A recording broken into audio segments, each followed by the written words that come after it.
जिसमें हम लोगों ने ललितपुर में, क्योंकि ललितपुर हमें उस समय इसलिए चयन करना पड़ा था जिससे एनजीटी के प्रकोप से बचा करके हम लोग इंडस्ट्री को यूपी के अंदर लाने में आसानी से हमें एक आसान रास्ता हम उपलब्ध करवा सके। बहुत ही अच्छा प्राकृतिक वातावरण है, पर्याप्त जल संसाधन है। और ललितपुर के बारे में कहते हैं कि ललितपुर न छोड़ियो, यानी ललितपुर के बारे में कहा जाता है कि जो ललितपुर एक बार आता है तो उसके मन में हमेशा एक भाव रहता है कि ललितपुर को अब कभी नहीं छोड़ना है, क्योंकि वो बहुत अच्छा प्राकृतिक दृष्टि से भी और संसाधनों की दृष्टि से भी बहुत महत्वपूर्ण जनपद होने के नाते हम लोगों ने प्रदेश के पहले फार्मा पार्क के लिए वहां पे लैंड अधिग्रहित की और अब वहां पर उसे विकसित करके आवंटन की कार्रवाई को हम लोगों ने तेजी के साथ आगे बढ़ाना प्रारंभ किया। मेडिकल डिवाइस पार्क के लिए आपने देखा होगा कि जो देश का जो सबसे बड़ा इंटरनेशनल एयरपोर्ट, हम लोग इसी माह तक हम लोगों का प्रयास है कि हम इसे आदरणीय प्रधानमंत्री जी के कर कमलों से राष्ट्र को समर्पित करें। इसी से सटे हुए लगभग 350 एकड़ के एक क्षेत्रफल में हम लोगों ने मेडिकल डिवाइस पार्क के निर्माण के कार्यक्रम को आगे बढ़ाया है और तेजी के साथ इसे हम विकसित कर रहे हैं।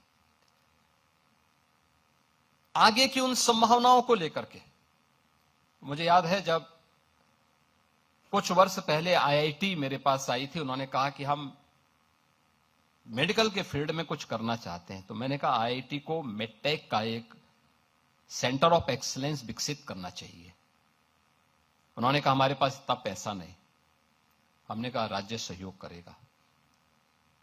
मैंने उस समय के हमारे एडिशनल चीफ सेक्रेटरी और वर्तमान में एडवाइजर के रूप में कार्य कर रहे हैं श्री अवनीश अवस्थी जी, उनको मैंने कहा कि भाई आप आईआईटी कानपुर के प्रोडक्ट हैं, आप एक बार वहां जाके देखें तो इसके बारे में क्या हो सकता है। और वे गए और उसके बाद आईआईटी कानपुर के साथ मिलकर के हम लोग मेडटेक के एक सेंटर ऑफ एक्सीलेंस को विकसित करने के सामने हम लोगों ने उस समय कहा भाई हम राज्य की तरफ से 50 करोड़ देंगे। और आप आश्चर्य करेंगे कि इस समय 1200 करोड़ रुपए का एक मेडटेक का सेंटर ऑफ एक्सीलेंस वहां बहुत अच्छे ढंग से विकसित हो रहा है, जिसमें स्टेट गवर्नमेंट भी सपोर्ट कर रहा है और आईआईटी कानपुर के एलुमनाई उसमें सपोर्ट कर रहे हैं उस पूरे सेंटर को विकसित करने के लिए, बहुत अच्छे ढंग से विकसित कर रहे हैं। एससीपीजीआई दूसरे सेंटर के रूप में विकसित हो रहा है। और उत्तर प्रदेश में जो इसके बारे में यहां पर हमारे नीति आयोग के माननीय सदस्य डॉक्टर विनोद पॉल जी ने जो बात यहां पर कही है कि उत्तर प्रदेश में पहले से इस प्रकार की संभावनाएं हैं। हमारे पास नेशनल लेवल की 4 सेंट्रल लेबोरेटरीज यूपी के अंदर पहले से मौजूद हैं। सीडीआरआई है, एनबीआरआई है, इस प्रकार की पूरी लाइब्रेरी इसी लखनऊ में मौजूद हैं। तमाम सेंटर ऑफ एक्सीलेंस यहां पे पहले से मौजूद उत्तर प्रदेश में मौजूद हैं। और उत्तर प्रदेश के अंदर फार्मा सेक्टर के लिए सबसे बड़ा कंज्यूमर मार्केट भी है और सबसे बड़ा वर्क फोर्स भी यूपी के अंदर आपको यहां पे प्राप्त हो सकता है। और इस दृष्टि से आज यूपी के अंदर जिस प्रकार का हमारे पास इंफ्रास्ट्रक्चर है, आपने अगर यूपी के इंफ्रास्ट्रक्चर की आप बात करेंगे तो मुझे याद है आज से 9 वर्ष पहले हमारे पास 1.5 एक्सप्रेसवे थी और आज भारत के 55% एक्सप्रेसवे पर उत्तर प्रदेश का कब्जा है। उत्तर प्रदेश के पास देश की 55% एक्सप्रेसवे यूपी के पास है। उत्तर प्रदेश के अंदर हमारी इंटरनेशनल और इंटरस्टेट कनेक्टिविटी 4 लेन के साथ जुड़ी हुई है।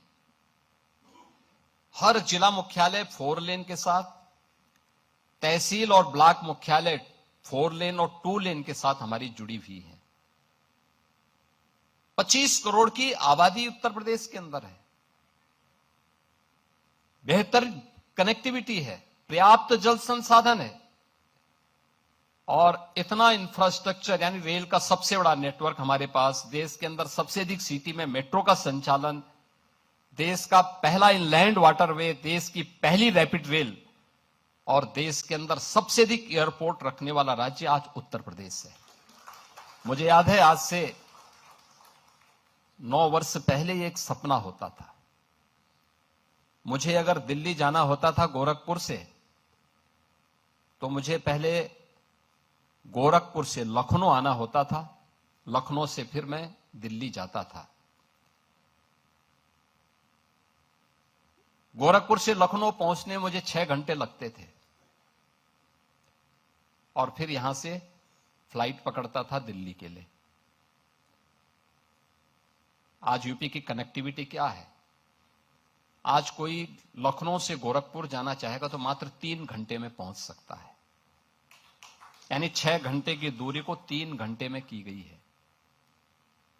4 लेन की कनेक्टिविटी से, हाईवे से भी और एक्सप्रेसवे से भी जुड़ा हुआ है।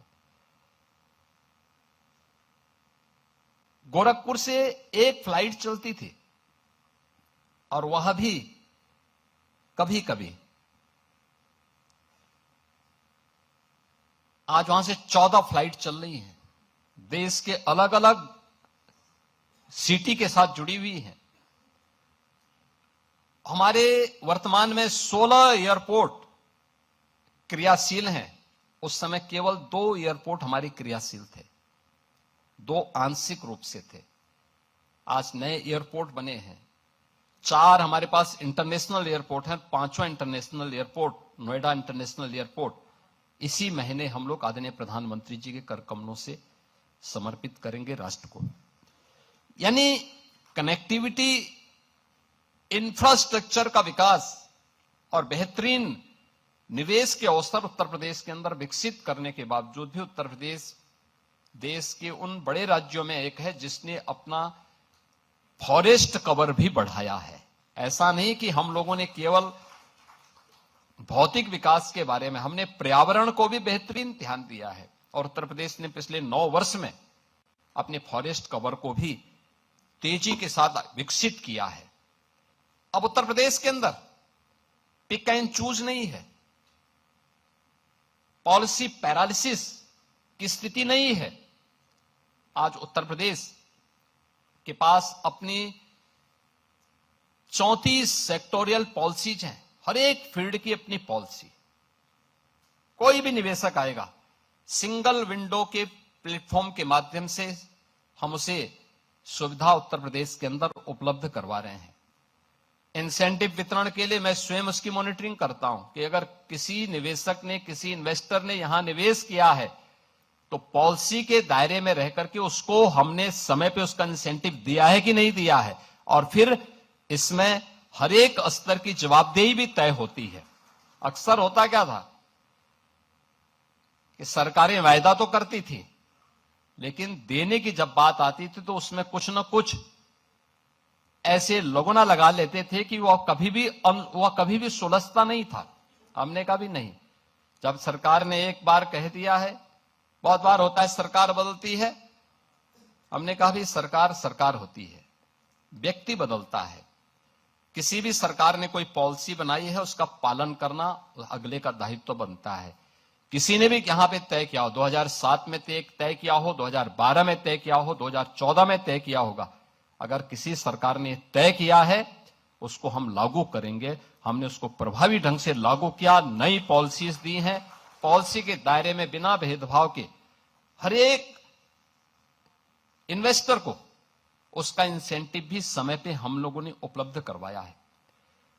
उत्तर प्रदेश आज जिस दिशा में आगे बढ़ा है, यहां पे अभी हमारे डिप्टी सीएम भी बता रहे थे, हम लोग जब आए थे हमारे पास निजी क्षेत्र के मेडिकल कॉलेज ज्यादा थे, गवर्नमेंट के कम थे।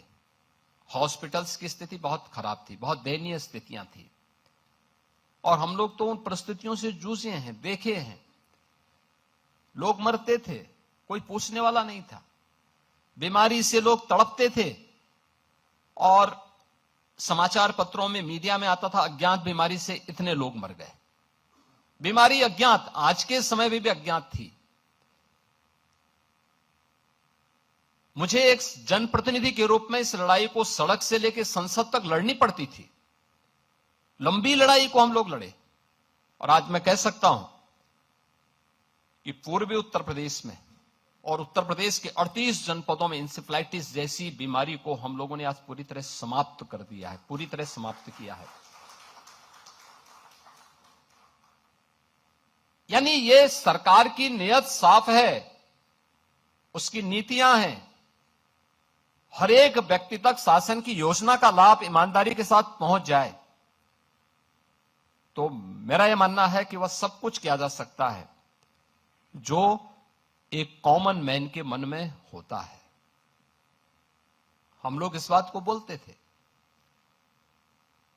जो जिन परिस्थितियों से उत्तर प्रदेश के लोग जूझ रहे थे, लोग बोलते थे कैसे ठीक होगा। हमने कहा ठीक होगा। ये उत्तर प्रदेश में आप अनुमान करिए 2012 से लेकर के 2017 के बीच में 900 से अधिक दंगे हुए थे। अनुमान कर लीजिए, कोई सिटी ऐसी नहीं थी जहां कर्फ्यू का दौर उस सिटी के अंदर न गुजरी हो। कोई उद्यमी, कोई चिकित्सक, कोई व्यापारी ऐसा नहीं रहा होगा जिसने गुंडा टैक्स न दिया हो। इस दौर में अराजकता चरम पर थी। यहां का युवा पलायन करता था। सरकार के पास कोई पॉलिसी नहीं थी। परिणाम क्या था? जब सुरक्षा नहीं होगी, जो पहले से उद्यम थे वह भी यहां से प्लान कर रहे थे। जैसे तैसे वे भागने के लिए मजबूर थे। यहां पे सब जुनेजा जी अपनी बात को कह रहे थे, ये उनकी अपनी पीड़ा थी, जहां उनका बचपन बीता। उस धरती को छोड़ना उनके लिए अत्यंत कठिन रहा होगा, लेकिन उनकी मजबूरी थी कि उन्हें अपनी सुरक्षा भी चाहिए थी। और केवल एक जुनेजा जी की बात नहीं थी, ये उत्तर प्रदेश के हर उद्यमी की, हर व्यापारी की, हर उस व्यक्ति की पीड़ा है जिसने उस दौर को देखा है, 2003 से लेकर के 2017 के बीच के उस दौर को देखा है, जब व्यापक कर्फ्यू में अपहरण के लिए यहां पर अपहरण होते थे, फिरौती वसूली करने के लिए। और उन स्थितियों में जब आदरणीय प्रधानमंत्री जी ने और हमारी पार्टी ने दायित्व मुझे उपलब्ध दिया था, तो हमें इस चुनौती का सामना भी करना था और हर एक नागरिक के मन में एक विश्वास भी पैदा करना था। स्वाभाविक रूप से यह हम पिक एंड चूज से नहीं कर सकते थे।